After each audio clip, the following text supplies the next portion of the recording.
Former President Trump alternatively argues that the impeachment judgment clause and principles of double jeopardy bar his prosecution because he was impeached by the House for the same or closely related conduct, but acquitted by the Senate. We disagree.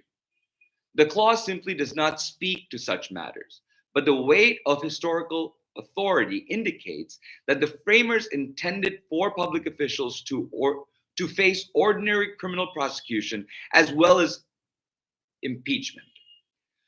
To the extent former President Trump relies on double jeopardy principles beyond the text of the impeachment judgment clause, those principles cut against him. Double jeopardy clause provides no person shall be subject for same offense to be twice put in jeopardy of life or limb. It has been interpreted to prohibit imposition of multiple criminal punishments for the same offense. Under precedent interpreting double jeopardy clause, former President Trump's impeachment acquittal does not bar him from subsequent criminal prosecution for two reasons. One, an impeachment does not result in criminal punishments. And two, the indictment does not charge the same offense as the single count in the impeachment resolution. So there's a design to all of this. The impeachment was for inciting an insurrection, but incitement of insurrection is not a charge that Jack Smith has brought. And so the court here is breaking it down and saying that this is why the double jeopardy clause does not apply. First of all, because double jeopardy clause applies only to criminal instances and does not apply to the impeachment judgment clause.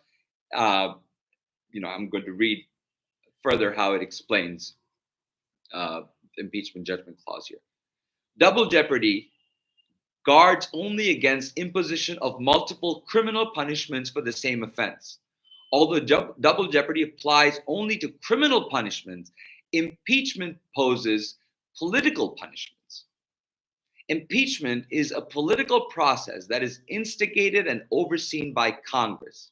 It is a tool entrusted to elected officials and designed to enable Congress to protect the nation against officers who have demonstrated that they are unfit to carry out important public responsibilities.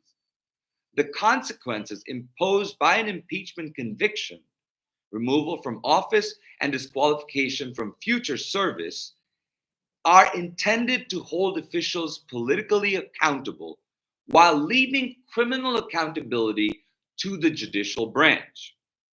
As a result of the political nature of impeachment proceedings, impeachment acquittals are often unrelated to the factual innocence. In impeachment proceedings, there will always be the greatest danger that the decision will be regulated more by comparative strength of parties than by the real demonstrations of innocence or guilt.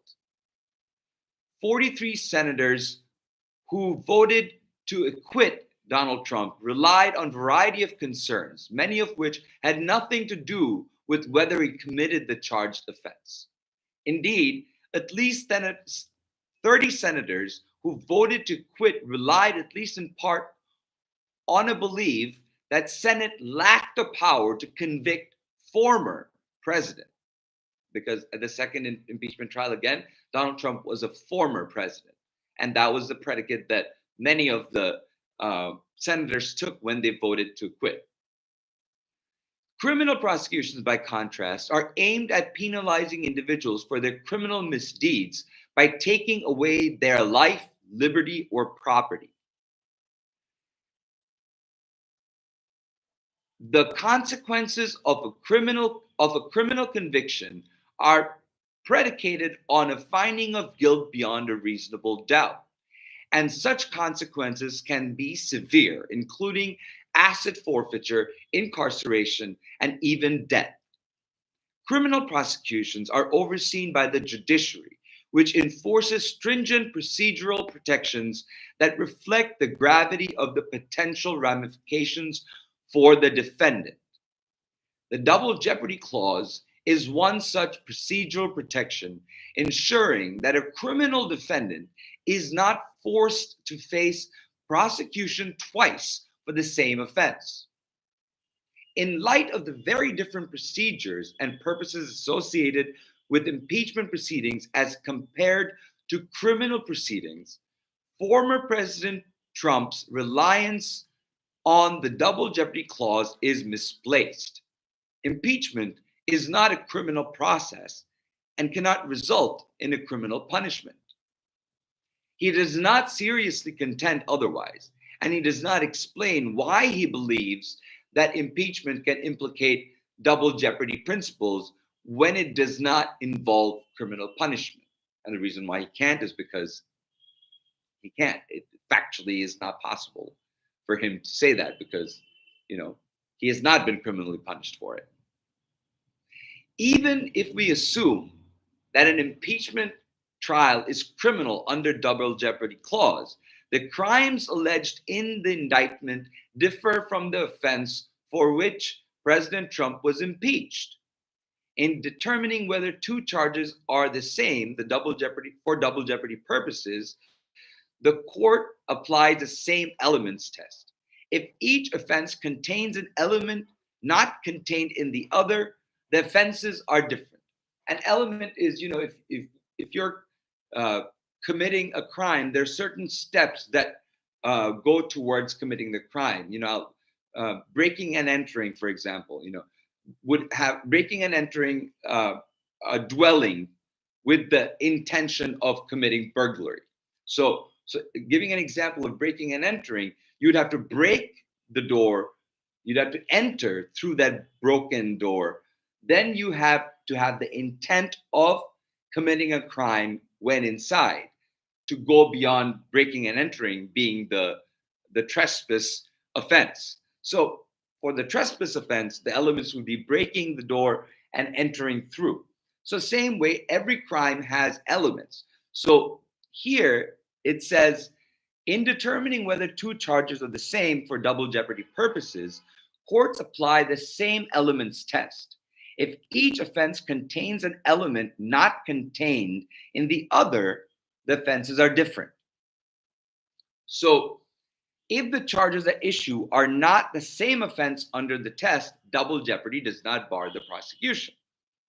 Under the Blockberger test, none of the four offenses alleged in the indictment is the same as the sole offense charged in the articles of impeachment, the single article of impeachment. The indicted criminal counts under conspiracy to defraud the United States, conspiracy to obstruct, then obstructing, and also deprivation of rights. By contrast, the article of impeachment charged President Trump with incitement of insurrection. So they are not the same offenses. Each of the indicted charges requires proof of an element other than those required for incitement. So here the court is breaking down why, even if you were to consider the impeachment to be a criminal trial, even then the elements of the crimes are not the same. He's been charged with different crimes than for which he was impeached. In other words, the charges are not the same under a straightforward application of the Blockberger test. Former President Trump does not dispute this analysis and instead contends that rather than applying the Blockberger test, a subsequent criminal prosecution cannot be based on the same or closely related conduct. So now Donald Trump's argument is that if two crimes are committed on the same and are based on the same conduct, such as, I'll give you an example, attempting to, conspiring to obstruct and then obstructing. So they are two different crimes, but the same conduct. There has to be a specific intention element in a conspiracy in the meeting of the minds that is not present at the actual obstruction statute, because the actual obstruction is the actions that have been taken that cause obstruction. It's readily provable. The conspiracy charge has to be proven through the meeting of the minds and taking an overt step. So that explains to you the difference between the elements and the conduct test. So the same conduct rule is wholly inconsistent. So here the court says that doesn't work with under the Supreme Court precedent. The same conduct rule is wholly inconsistent with Supreme Court precedent and with the clear common law understanding of double jeopardy. The double jeopardy clause is not implicated simply because a criminal charge involves essentially the same conduct for which a defendant has been previously punished. Perhaps recognizing that normal double jeopardy rules disfavor his position, he claims that the impeachment judgment clause incorporates double jeopardy principles that are distinct from the double jeopardy clause. But if the double jeopardy principles he invokes, but if the double jeopardy principles he invokes are unmoored from the double jeopardy clause, we are unable to discern what the principles are or how to apply them. He thus fails to establish that his Senate acquittal bars him from criminal prosecution.